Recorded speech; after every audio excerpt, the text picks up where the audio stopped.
Hi, Collective. It's Sean. Welcome to my channel. I am the Divine Feminine Abolitionist, and we are free. Here I am hanging out with Papa Legba. One of the ways he shows up in my experience. Anubis, got them scales balanced. Ma'at, the ancestors. I want to come because I made a video following up on the 42 laws of Ma'at, and I had gotten up to number 23, and I don't know, there was issues with the video. I want to just bless YouTube, Facebook, Mark Z, and the whole situationship with that situation. Anyway, so I'm going to go through 24 through 31, and starts with, I breathe life into others with thought, word, and action of my divine tools of creation. I keep the waters sacred and pure. I confidently command conscious creation. I speak words of life over my trespassers. I am humble and honor my soul standing in creation. I give to Ma'at and Wahuti my total devotion. I pay homage to the deceased. I acknowledge that life is eternal. What I have been meditating on since I've been in this energy of when I was harnessing the energy of the full moon in Aquarius, which is show the world your true self. I've been really focusing on narrative in terms of archetype for the society that we live in, because what living my eye is teaching me is that the reason that this civilization, our ancient civilization, had to come up with laws itself is because we were choosing to not self-govern. Because when you self-govern, you don't need anybody to govern you. You don't need anybody to put you in check. You don't need to have checks and balances because you're living your life according to the divine law that's written internally. It's written in your heart. It's written in your soul. It's written in your mind. It's written. However, having cultural experience, having the influence of the consciousness, which is ego consciousness, the ego has definitely for decades and decades and centuries, ego consciousness has controlled the narrative. And my experience is whoever controls the narrative controls the consciousness, the way individuals think, believe, feel, navigate, the way they respond, the way they react is based on consciousness. And if you have a false narrative, then you will live from a space of that false narrative.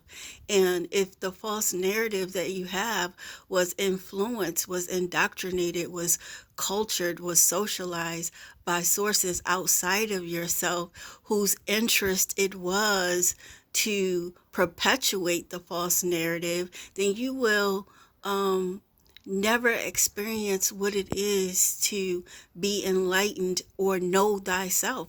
And it is imperative that you know yourself in order to ascend into union with divinity. You have to know who you are, because how are you recognizing that you connect with the source if you don't even see yourself as the source or an extension of the source or creation of the source, that you all out here all willy-nilly by some accident of your daddy's nutsack? That is not the case. It is, everything is intentional. Everything is intentional. Now, I don't have the answers for why it all is, but there is a knowing that knows, and that knowing is within you.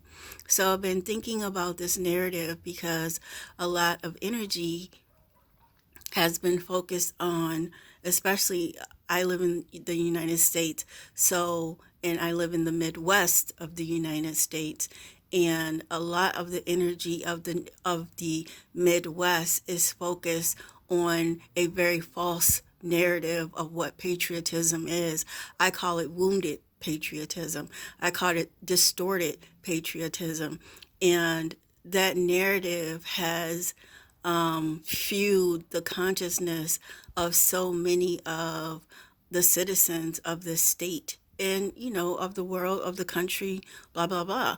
But so anyway, I've been just thinking about the narrative and how comfortable people are with the false narrative of not questioning it, and to every degree, what we've been taught, what we've been told, or, the information we get, not processing it, what makes sense, weighing it against what our soul tells us is truth, what our spirit tells us is truth. We can't any longer hide behind politics and say, well, it was the voice of my party, or, people say, well, it was my job to do a thing. Whatever you do on this planet, you are accountable for, period. Whether you go blindly as a sheep into doing things and you get influenced, you are still responsible for your ignorance. You are responsible for your ignorance, because your ignorance is energy and it affects more than you. So I wanted to put that out, and I want to share this quote that's contributed to Einstein. No problem can be solved from the same consciousness that created it. Because this is kind of how has been the basis of what divine has been, trying to help me get this thing settled in my mind, because it's something that's so prevalent in the spiritual community, especially on YouTube, is this ideology of black magic, dark magic, people using the dark sciences, root work, hex, energy, that has that kind of language. And the way that people are looking at it is a blockage, because you look at this thing as if it has power and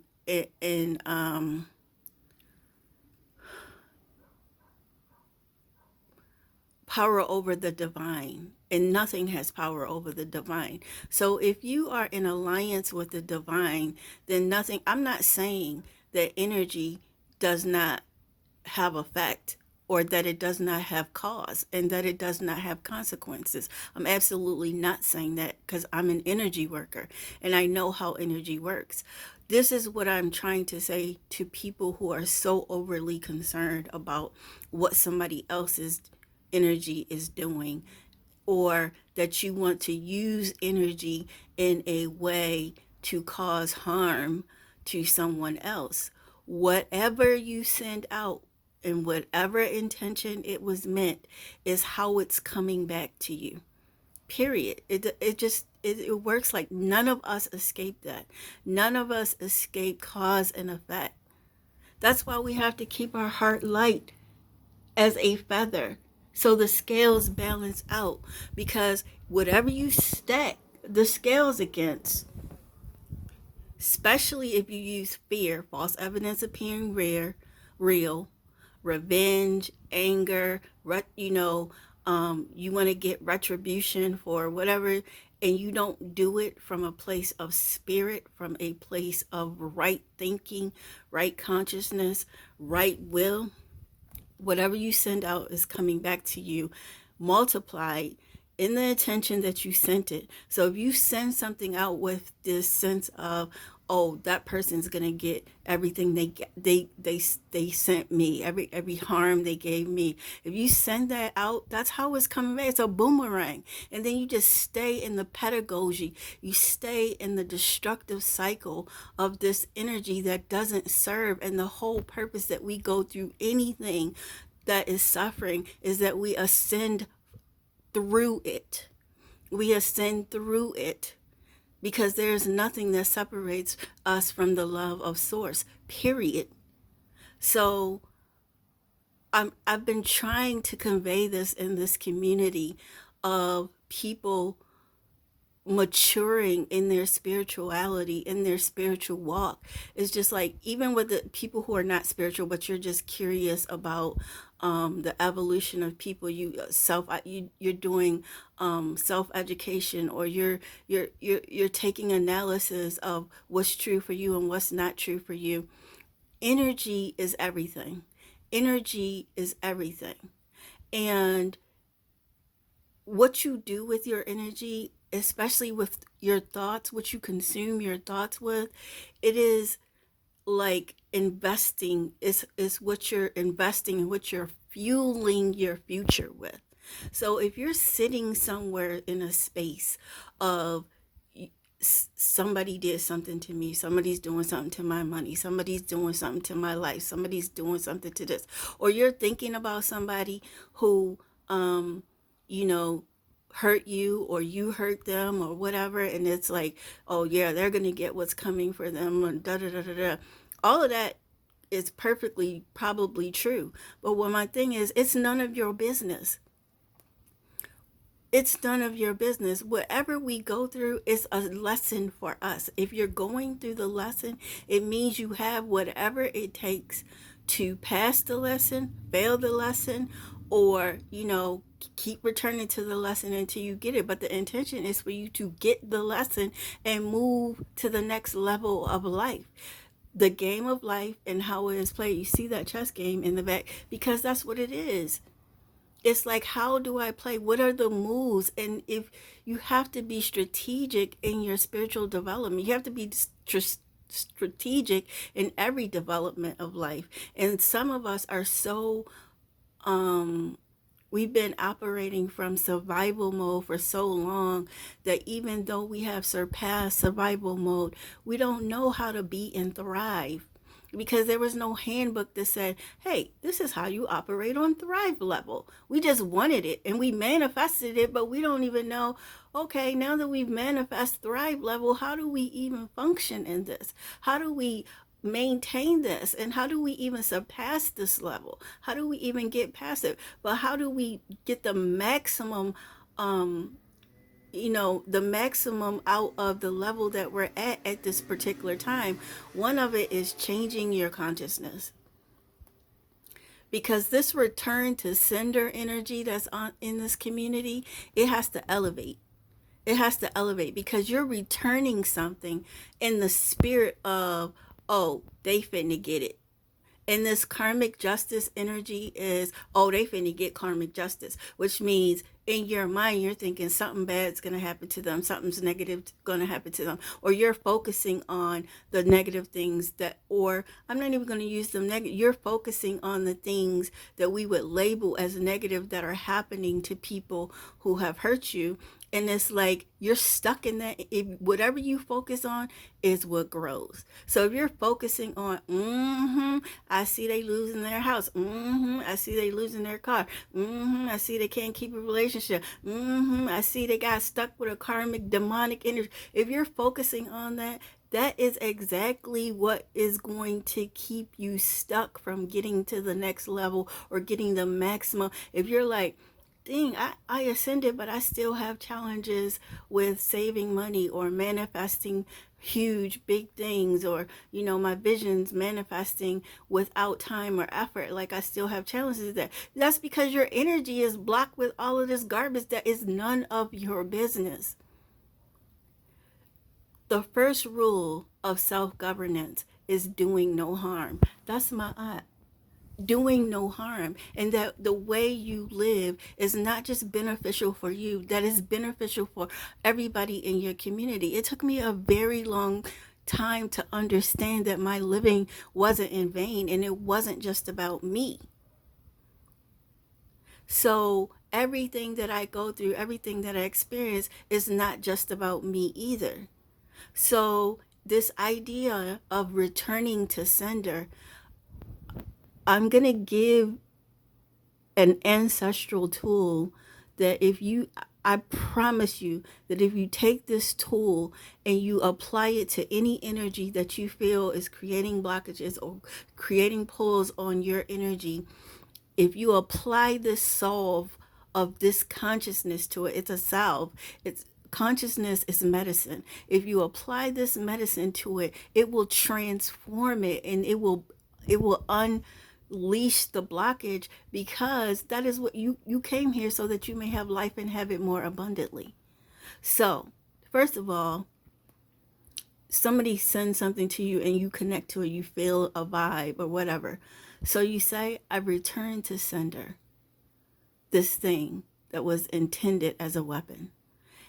And because anything that comes into my energy, because I operate from a vast place of abundance, it's going to be multiplied.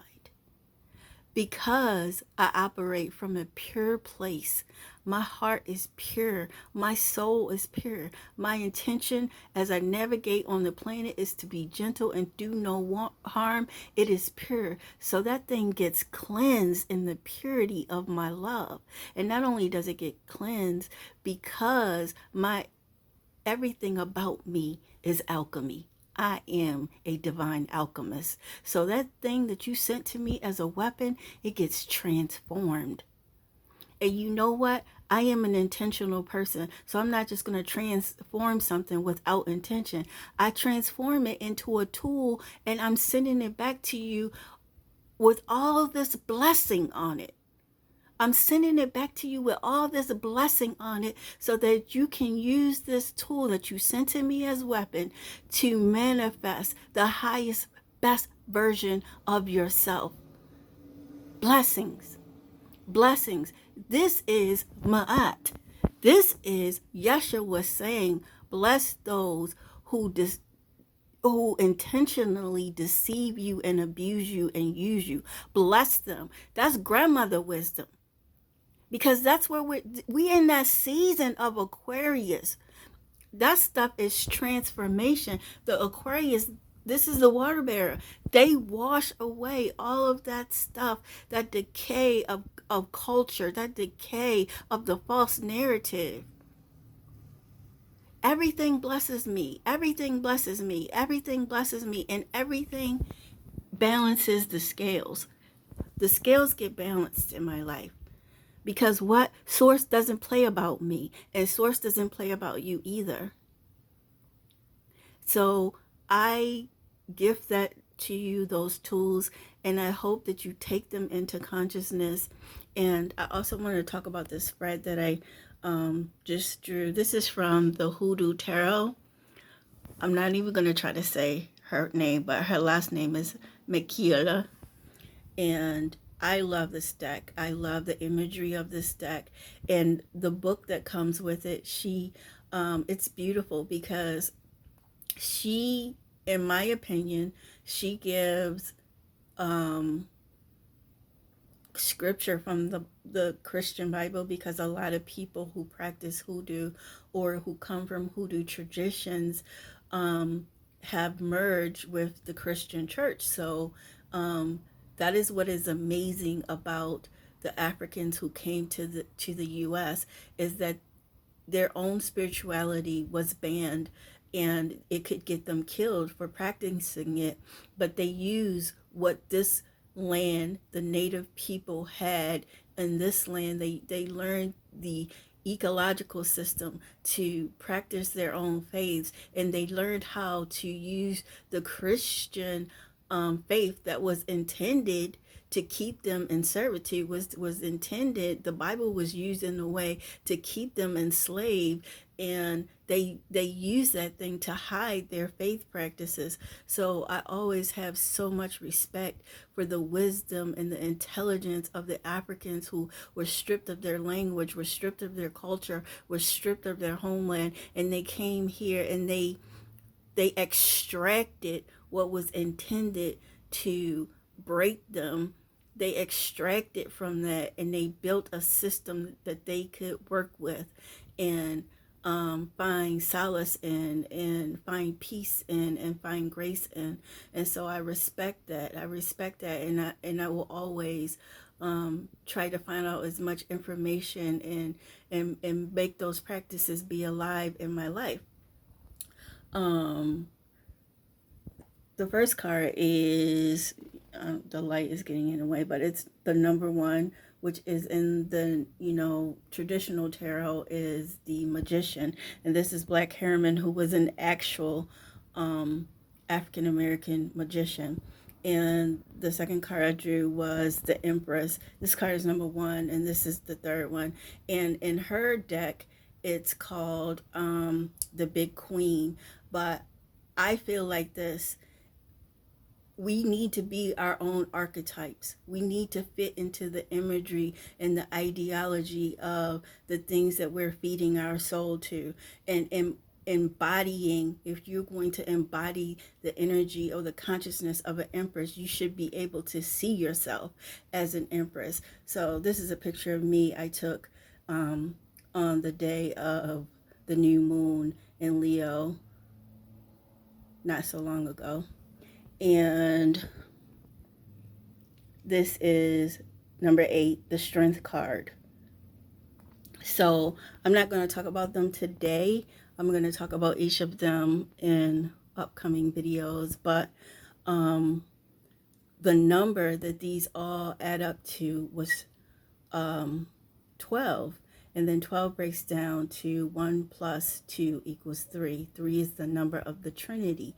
And I feel like this season is calling us to be in union with the divine. And